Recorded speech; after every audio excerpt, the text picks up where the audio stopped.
This episode of Off The Script is brought to you by Wrestlecrate. Wrestlecrate is a monthly pro wrestling-based subscription service, and each month, subscribers will receive a new pro wrestling-themed mystery crate. To go and subscribe, please go and visit their website at www.wrestlecrate.com and on Twitter at WrestleCrates.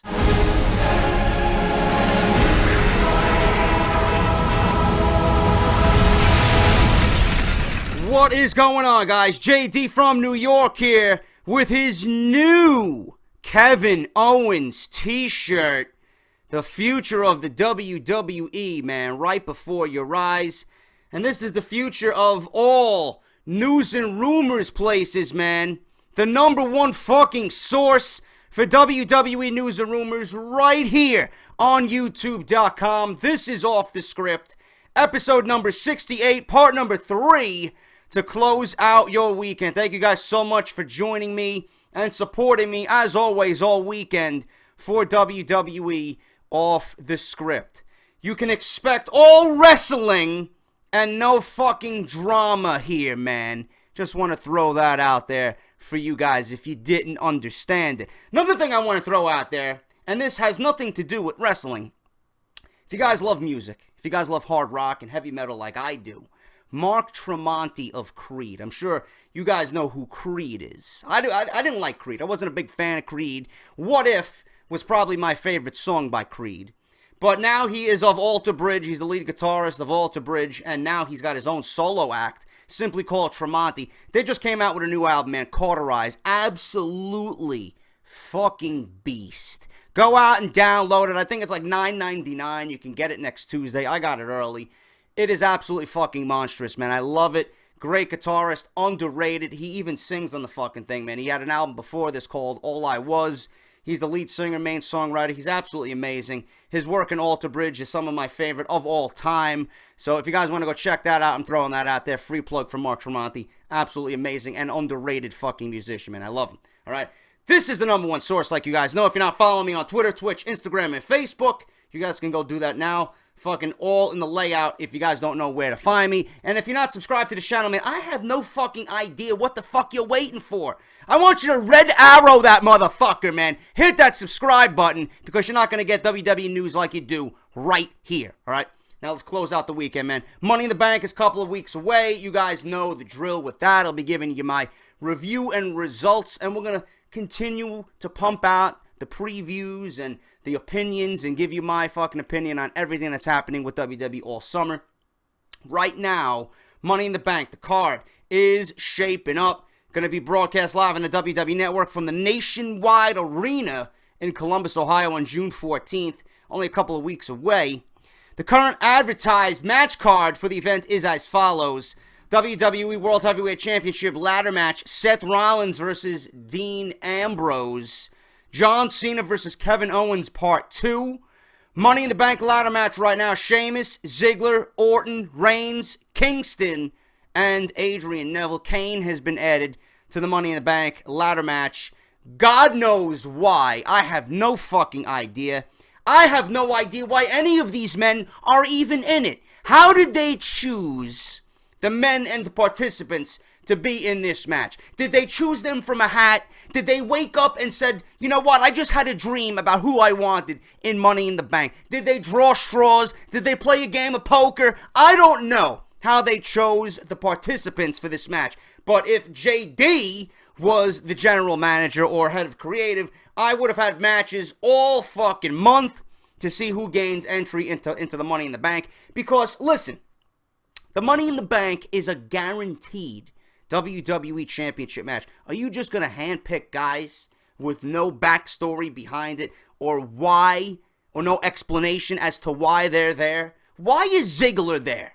Why is Sheamus there? Why is Randy Orton there? Why the fuck is Kofi Kingston in the Money in the Bank ladder match when he's a tag team champion? Why is Neville there? I don't understand why. Randy Orton's been off TV for weeks. Roman Reigns hasn't done anything with the World Championship since WrestleMania. Ziggler has never been in a championship match this year as far as I'm concerned. I don't understand it. Neville? Kingston? Why? Kane? Seriously? Is someone sniffing some fucking coke backstage? I don't know. I don't know, but things need to be a different way when it comes to creative and how these matches are put together, man. Just like the Elimination Chamber. You got to gain entry into these matches, man. You just can't be given a shot like that because we don't know who to put in there. We're just going to pick anybody randomly. Doesn't happen that way. That's my gripe with that. Tag Team Championship match. The New Day, Big E and Xavier Woods this time versus the Primetime Players. Intercontinental Championship match. Grab your pillows, folks. Ryback versus The Big Show. Why on earth is Big Show receiving an Intercontinental Championship match? Where the fuck has he been? Where? Hibernation. He should be off my TV, off the roster, and he should be off the fucking payroll. Why is he on a pay-per-view? Why is he fighting for the second biggest championship in the fucking company? And why is he getting a championship match to begin with? What has he done? What has he done?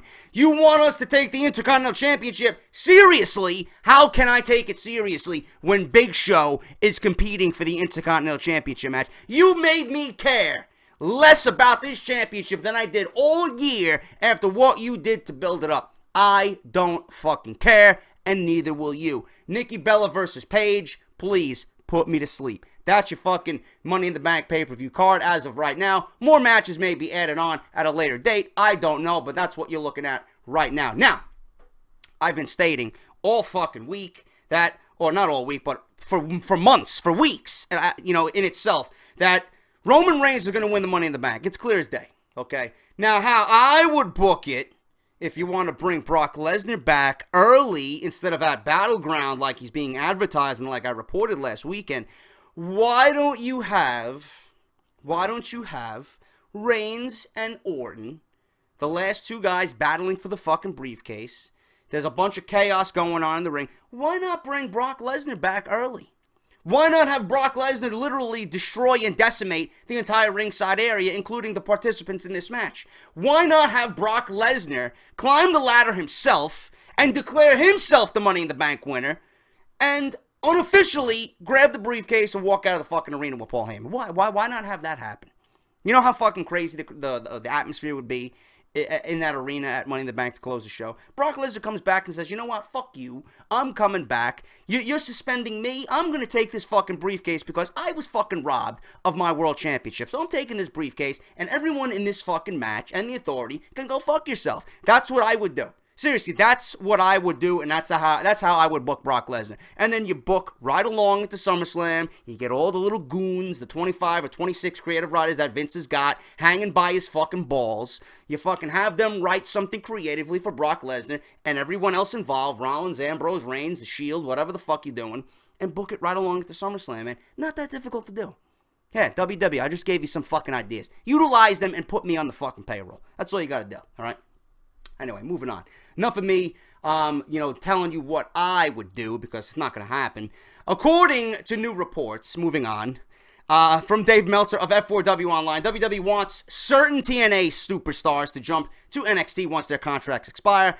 With the promotion pretty much on its last legs, WWE now is showing interest in certain TNA stars, who I don't know. It was previously noted that WWE didn't want to bring in anyone from TNA, as they like to pretend the promotion doesn't even exist.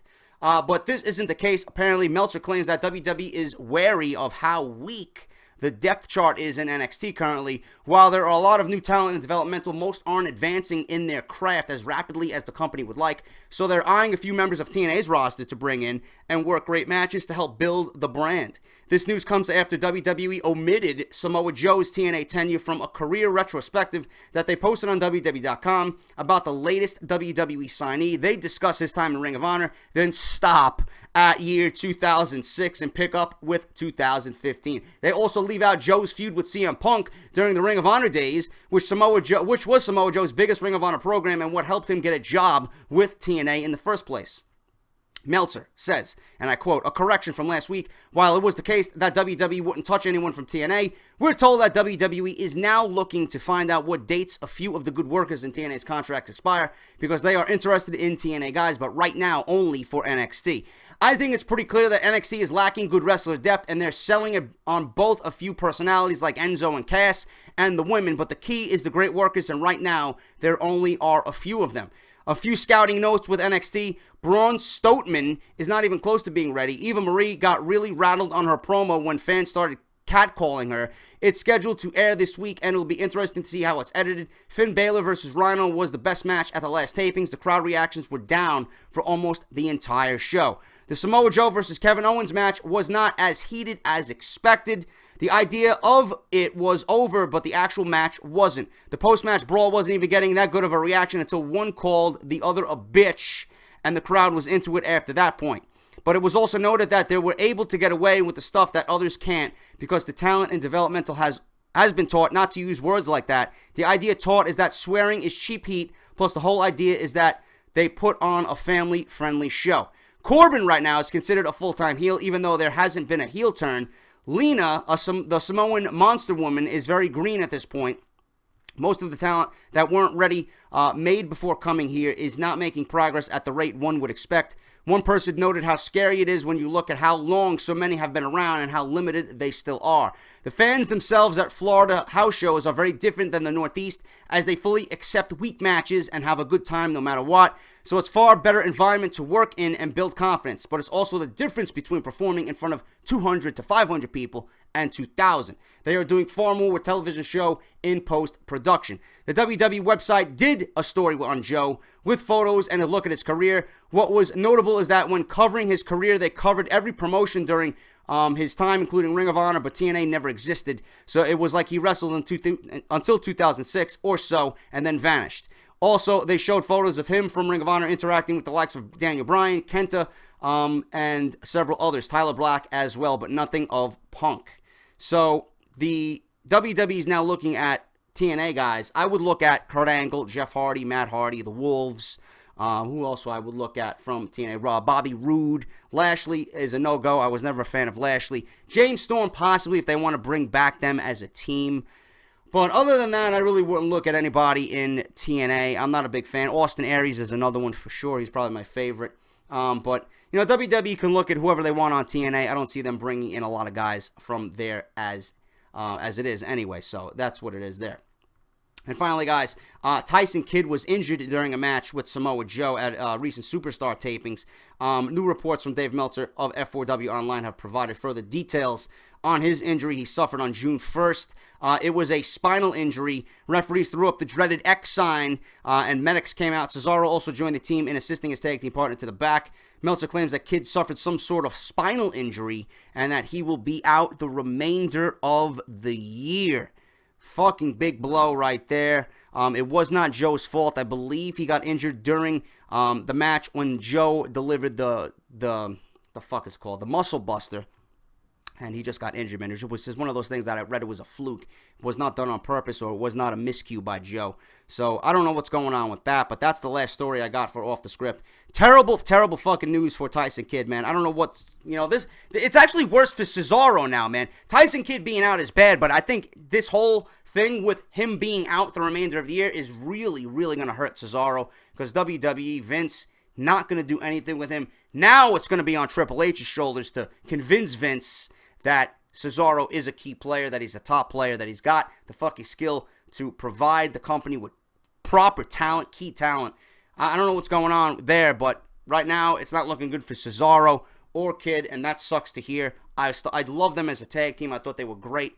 And now Tyson Kidd is going to be out the remainder of the year recuperating a spinal injury. But that is Off the Script, guys. Thank you so much for joining me on part 3. Thank you for all the love and support this weekend. If you did enjoy it, hit that fucking thumbs up. Subscribe. Follow me on Twitter as well as all my other social media accounts. I will be back on Friday, hopefully. I'm going to Atlantic City on Thursday, so hopefully I got some videos for you this weekend. I'll be away all next weekend, but I'm going to try and get videos up for you guys. But I'll be back on Friday, regardless, with Off the Script number 69. This is JD. Thank you for watching, and I'll talk to you guys next weekend.